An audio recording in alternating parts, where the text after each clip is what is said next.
Good morning, good morning, good morning. Welcome to the Breakthrough Zone with your host, Coach Sybil Kears.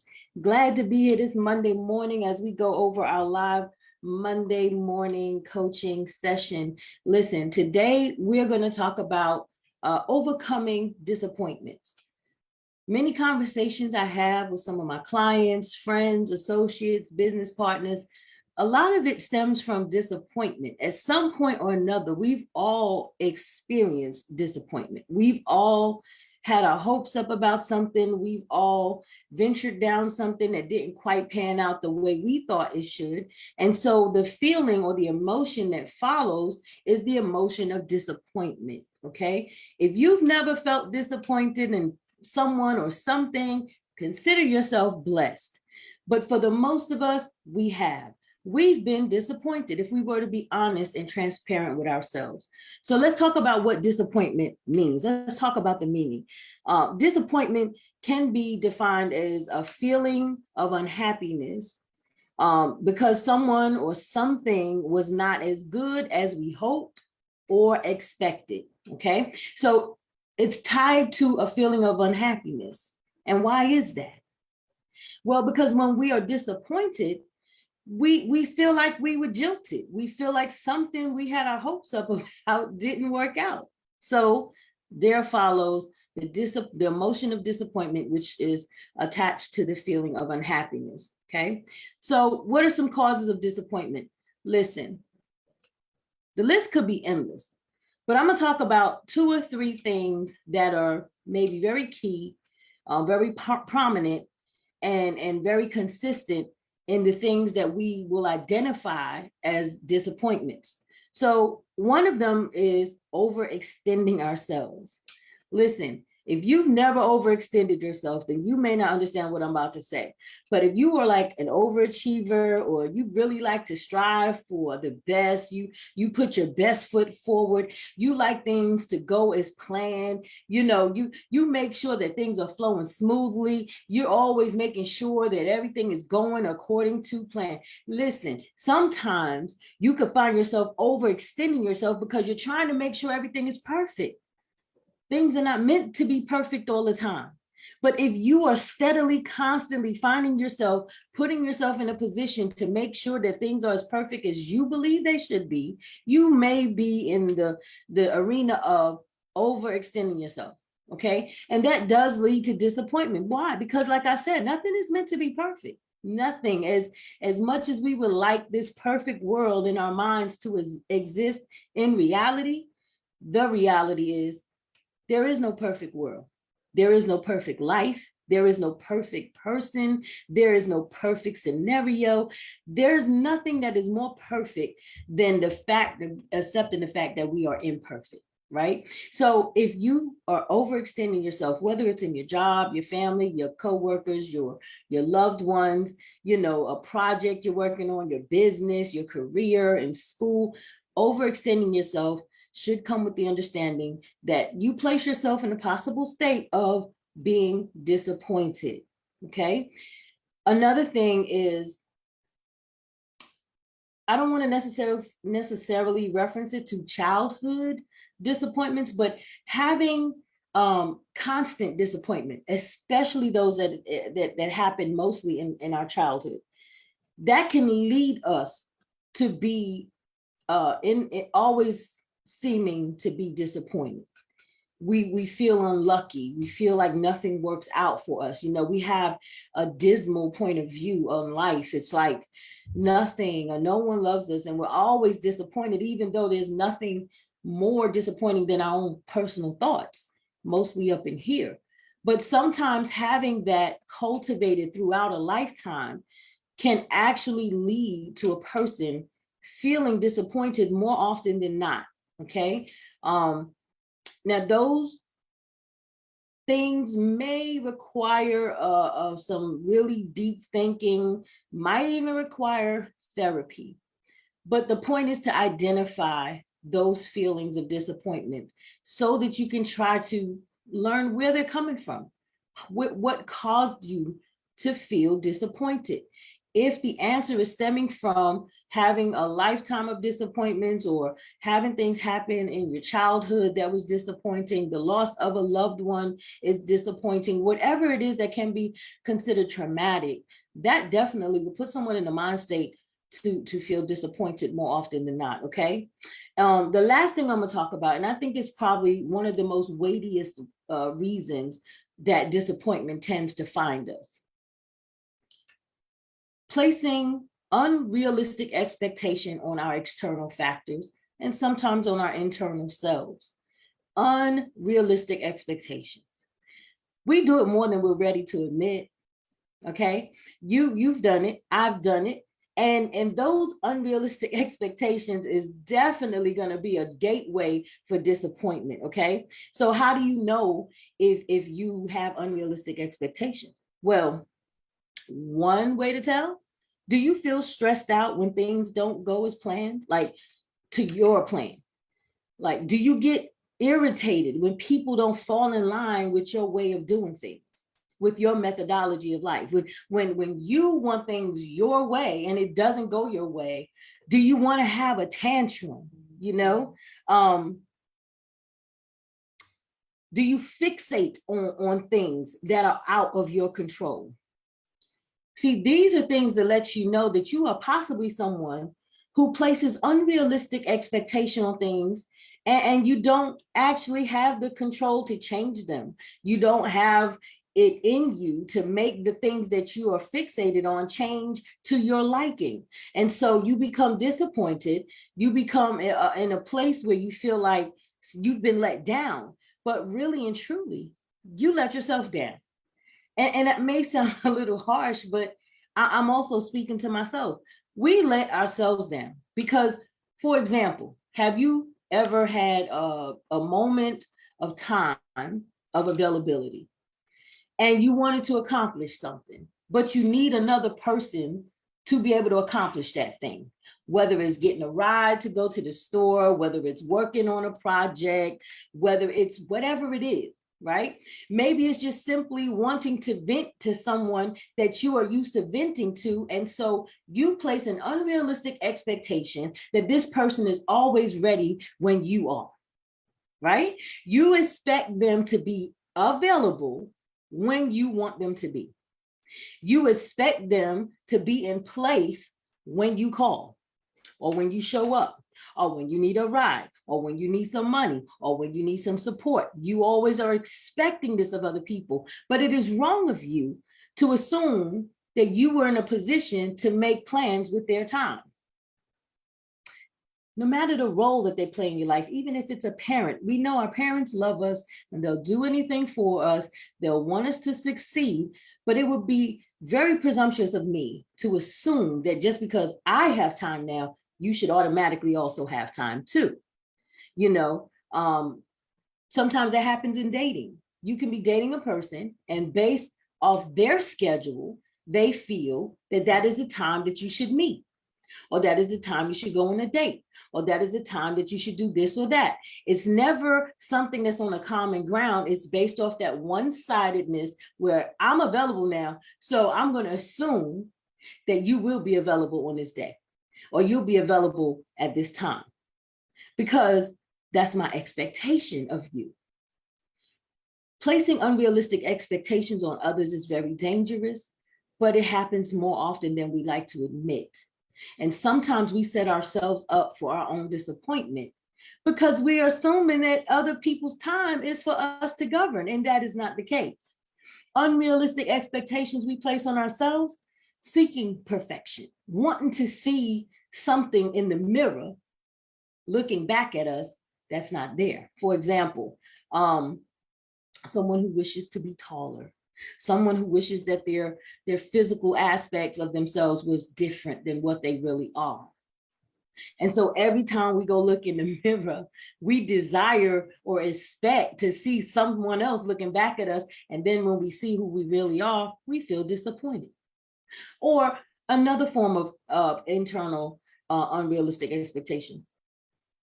Let's say you set out to accomplish a goal, but You set your standards a little bit too high than what you are ready to actually reach for.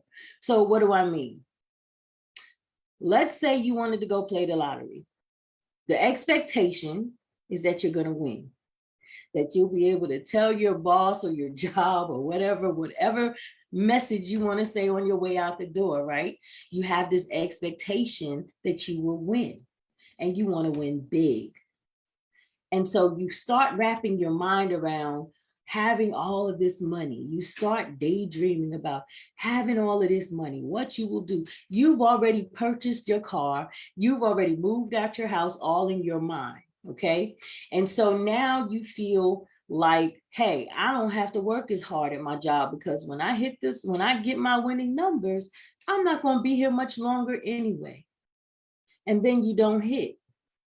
And you still find yourself in the same financial situation you were in before you bought the lottery ticket. You placed an unrealistic expectation on yourself. And it's not to say that you couldn't hit. It's not to say that people don't have those winnings from the lottery. But the point I'm trying to make is the attitude that followed just because you thought you had a winning ticket when you wasn't confirmed. It wasn't confirmed that you did. And so your attitude changed and you had these expectations. And then when you did not get those numbers, it didn't match the numbers on your ticket, you felt like you lost $1 million. But in truth be told, you didn't lose anything you never had. You cannot lose something you never had. Okay, it's not wrong to dream. It's not wrong to reach for the stars. But I'm just saying we place unrealistic expectations on the things that we cannot control. And then we get disappointed when it doesn't work out in our favor, when it doesn't work out the way we think it should. I'm not going to say it's not in our favor, because sometimes the very thing that didn't work out really was to our benefit and not to our detriment. But based on where our expectations are, we may not see it as that, okay? So those are the three things that I wanted to touch on, but there's many other things, and you're welcome to do your own research. But there's many things that can help us identify what is the emotion of disappointment, all right? The three things I talked about is overextending yourself, dealing with past traumatic events that led to a substantial amount of disappointments, and then the unrealistic expectations. Okay, so now let's talk about how we can overcome disappointments. Before I touch on that, why do we want to overcome disappointments? If you are stuck in a place that you are constantly reliving, replaying, going through something that you felt was disappointing, you will find yourself depressed, possibly sad, not having the gumption to get up and go and move forward, okay? Our mood sometimes affects our attitude. Our attitude will then affect our gratitude. So it seems like it could be considered a chain reaction. If you are feeling disappointed, you're not going to want to just get up and go try again if you're letting it beat you down. And so that's why today's coaching session is to help someone who has been disappointed by life. You had a failed relationship. Now you're scared to go out and try again. You trusted somebody. You let them in and they let you down and you're scared to love again. You tried to get the promotion. They picked someone else. You feel jilted. You feel like you were overlooked. You don't feel good enough. And so now you will not apply for the next position that comes up. Maybe you tried to go to school and you failed a class. Here you are disappointed. You feel like you can't keep up. You feel like you're not able to achieve. But let me tell you something. If you don't apply yourself, if you don't try again, then you definitely will fail. But if you continue to move forward, if you get over those things that are making you relive a disappointing situation, I promise you, you will look back and say, it wasn't so bad after all. Now, when we're standing in front of the mountain, it seems huge. It's all we can see. It's the thing that's right in front of us, and we don't see our way around it, over it, under, through it, or whatever. It's the biggest thing in our line of sight, right? But if we ever get through it, around it, over it, under it, however you get through that mountain, the more you continue to go down the road and look in your rear view, what gets smaller? That mountain. Now, it's still the same size it was, but how big is it to you? The further you move forward, the less important it seems, right? So this is where I want to help people get from being stuck looking at this huge mountain in front of them to getting over it, getting under it, going around and getting through it, and looking back later on and saying, man, that mountain wasn't that big as it was then as it is now. Okay, so how can we overcome disappointment? First thing is allow yourself to feel disappointment.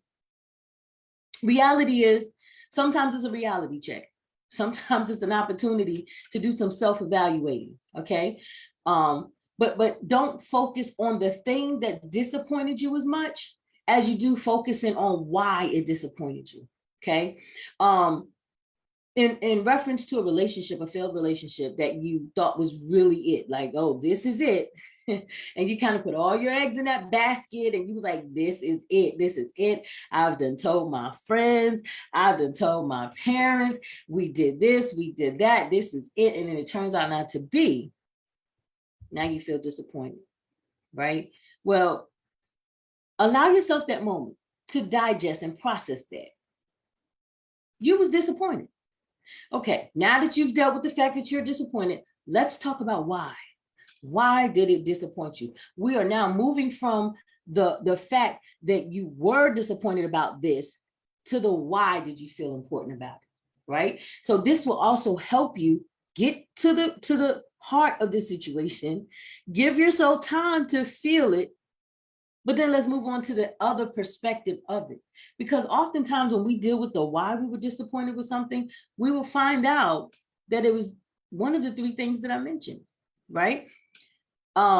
In that scenario, why did you feel disappointed?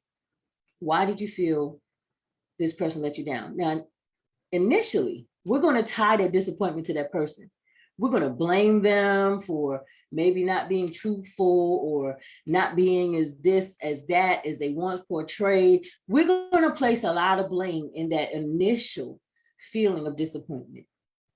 But let's change the narrative a little bit. Let's change our perspective a little bit to dealing with the why. The why could very well be that you placed an unrealistic expectation on something that wasn't really what you were experiencing. You may have thought that this person was it because it was your expectation of them to be, not because they ever told you they were.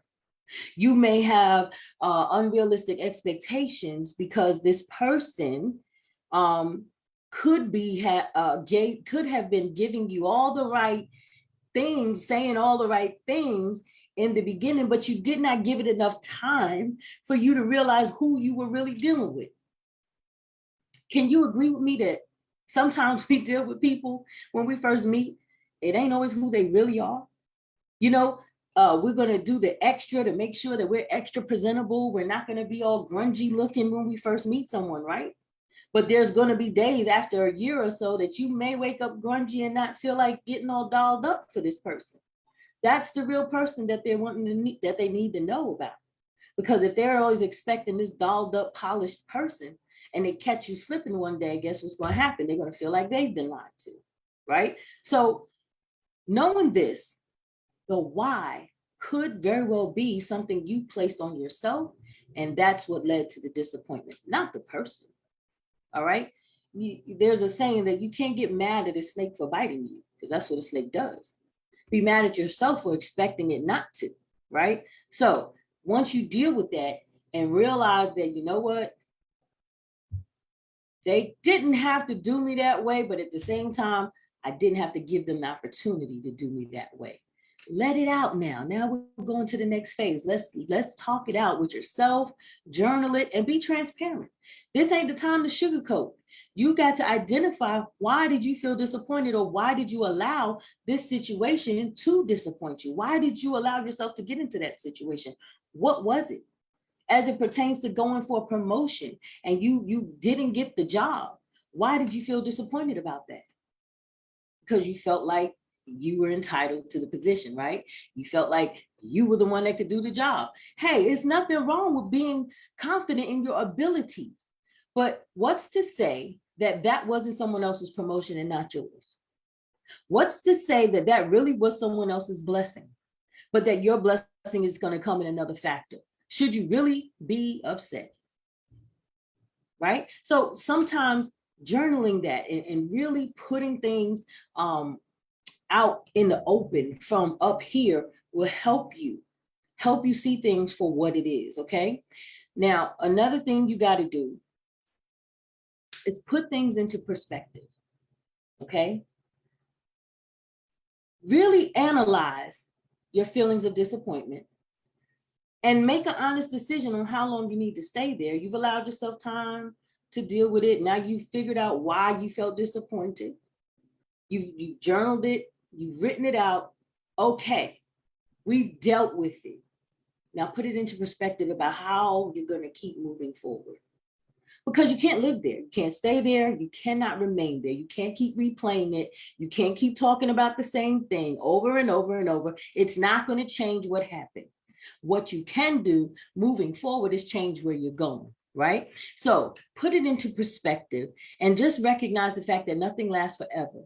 Similar to the analogy I just gave you about the mountain. Eventually that mountain's going to be this big compared to how it seems now. And if you put that into perspective, then you will want to move in that direction to make it get this big instead of being monumental in front of you, right? So you're going to want to keep going and just understand that there's no reason to keep replaying and judging the event. Think of it as an inconvenience. Yeah, it happened, but I'm going to keep moving forward. It didn't take me out. I'm still able to keep moving forward. And that's what you need to do. Okay. So the next thing you want to do, don't dwell on the should have, would have, could have. Okay. How many times we do that? What if I would have just done that, maybe this wouldn't have happened. Don't dwell on that because you can't go back and change it. Your friends are tired of hearing about it. Let's be real. You've talked about it. It's been months and we're still in the same spot. Let's move on from the shoulda, woulda, coulda because you can't. Okay. You can't go back and change it. Remember, the only thing you are in control of is you and where you're headed to. Okay. You need to refocus. Okay. And then start appreciating the things you did accomplish. Appreciate the things you do have. All right. If it's something that wasn't for you to begin with, no matter how good it felt, everything good to you ain't good for you. So even if it felt good at the time, doesn't mean it was good for you. Appreciate the fact that you have been set free from something that could have messed up the rest of your life. Sometimes we have to start appreciating things where we are instead of focusing on the things that we think we should have or we think we should be doing. Okay, so don't dwell on that. And last thing we want to talk about, you have to learn to keep moving forward. It's time to identify your next opportunity, the next thing you're going to work on. What's your next project? What's your next move? What's your next goal? All right, this goal didn't work out, but it's nothing to say that we can't reassess and reshape and refocus and keep going. What's the next move? It's time to bust the next move. What are you going to do? Now you find yourself being motivated to try to look towards something else instead of looking back in the rearview mirror. What's your next move? You felt your emotion. You've identified it. You've identified why you felt disappointed. You've even written it out. You've come to terms with it. You've let it out. Okay. Now you put things into perspective, understanding that this is not how your story ends. This is not your final destination.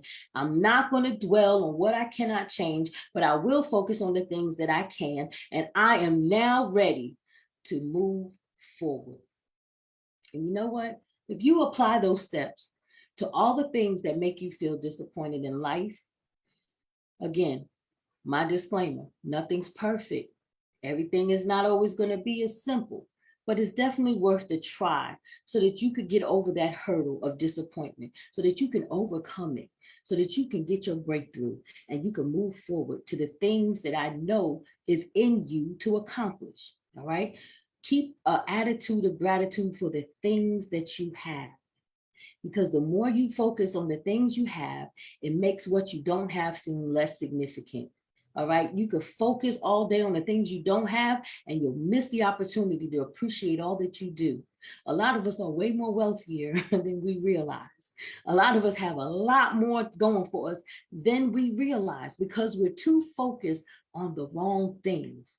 And sometimes disappointment will cause that focus to not be aligned with the right things. We need to realign our focus, being grateful for where we are, who we are, what we contribute to this world, why we have this life, the people we have impacted, the lessons we learn and the blessings we gained, and we're still here in the fight. What's your next move? What's your next move? We're not going to stay still for 2022. We're going to move forward. And I'm so proud of you for being here, taking notes, doing everything you got to do to figure out what your next move is, because being disappointed is not going to be your next move. Staying in disappointment is not your next move. So get forward, get focused on moving forward so that when you look back, you'll realize that all of this seemed so huge one time. It's not that big of a deal after all, because you've reached for bigger and better things. The more you focus on the better in you, the more better things start happening around you. So keep focused. And I'm telling you, you will look back and be glad that you did. All right. So this is I'm going to conclude today's session of the Breakthrough Zone, where we talked about overcoming disappointments. So if anything was any of this I said today was helpful to you, drop a comment. If you caught it live, say hi. If you caught the replay, hashtag replay for me, okay? I want to know those people who have benefited from anything that I do, because it helps me to develop more content for you in the future. So I look forward to interacting with you. Go ahead and hit like and share on our page. Continue to come back every Monday at 9, and we're going to be here again next week, and we'll see what the topic will be. I'm your host for today, Coach Sybil Kears. Much love and success. God bless.